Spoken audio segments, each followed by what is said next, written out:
E aí, pessoal, vamos começar a terceira semana para a gente concluir rapidinho.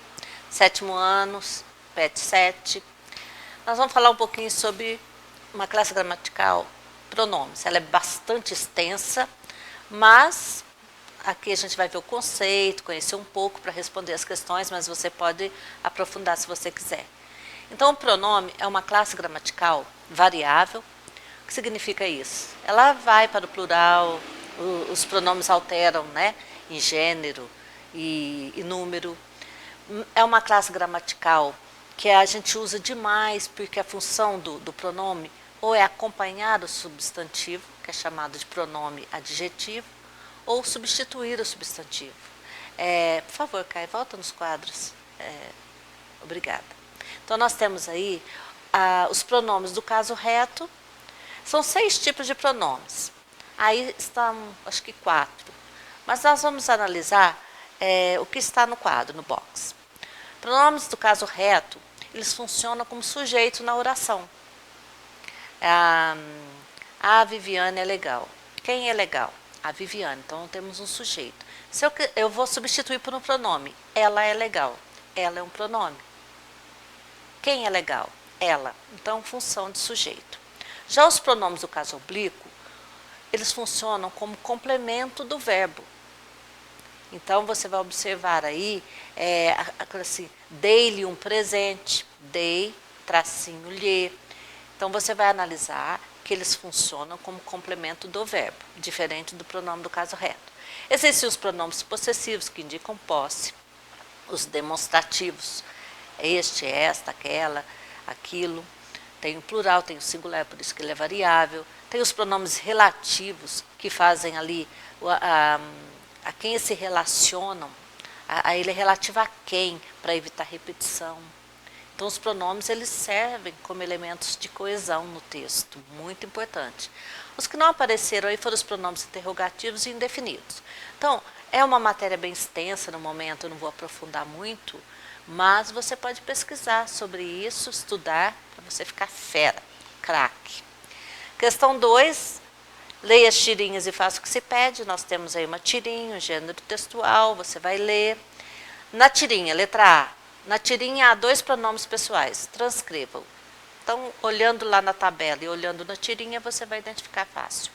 Letra B, no trecho, onde nós guardamos nossos serrotes, mãe. O pronome pessoal presente refere-se a quem? O pronome é o nós. Por que você acha que Calvo escolhe usar esse pronome? Então, você justifica. No texto 2, nós temos outra tirinha. Qual que é a pergunta? Pergunta C. Classifique os pronomes presentes na tirinha de acordo com a tabela apresentada anteriormente. Aí você vai olhar lá. Nossos é um pronome possessivo. Você é um pronome nossas e assim por diante. Você vai responder a classificação. Letra D. Veja quantos pronomes foram utilizados na tirinha anterior. No quadro, quem são as pessoas substituídas pelo nós? E quem são as pessoas substituídas por eles? Como vamos saber disso? Como que a gente identifica isso? Tá? Número 3. Vamos ver uma explanação sobre as conjunções. Vamos lá. Conjunção é outra classe gramatical, assim como tem o pronome, tem o verbo, substantivo, adjetivo, numeral, interjeição, preposição, né?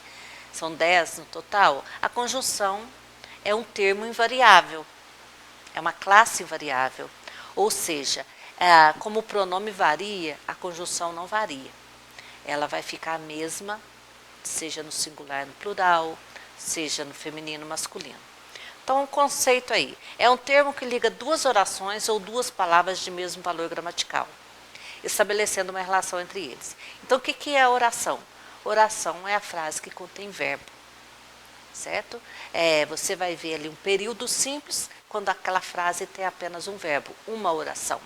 Período composto, quando tem 2 ou mais orações. Aí você vai olhar ali. Ele joga futebol, futebol é um substantivo, e, que é a conjunção, ligando a outro termo semelhante que basquete, também é substantivo. Então, você observou que a conjunção fez a ligação entre 2 termos semelhantes. E a próxima frase, eu iria ao jogo, mas estou sem companhia. Esse eu iria um verbo da primeira oração, e estou o verbo da segunda oração. Então você vê que esse período é composto.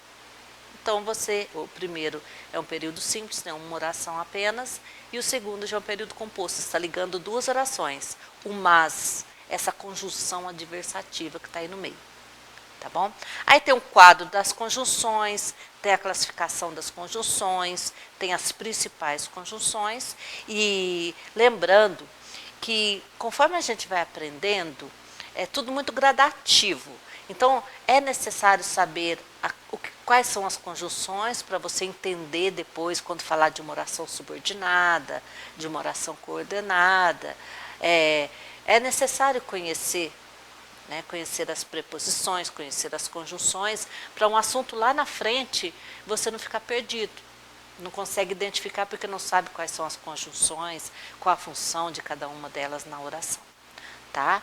Mas isso aí, agora você vai entender um pouquinho, você vai, com o tempo, e se você se interessar, você pode aprofundar mais sobre o assunto e você começa a entender o que talvez não ficou muito claro. Né? Número 4, nós temos um texto, o protagonismo das manifestações está no social e não no Facebook. Observe que aparecem as conjunções grifadas em negrito. E aí vem a pergunta, primeira pergunta. No texto, o termo mas indica o quê? Indica condição, indica causa, indica condição, de novo, né, que repetiu, ou oposição.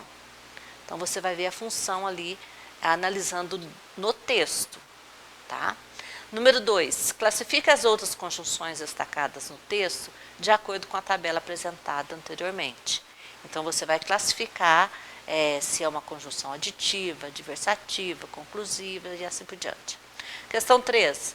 O que o autor do texto está defendendo? Você concorda com ela e por quê? Aí já é uma questão interpretativa e pessoal. Tá? Até a próxima semana.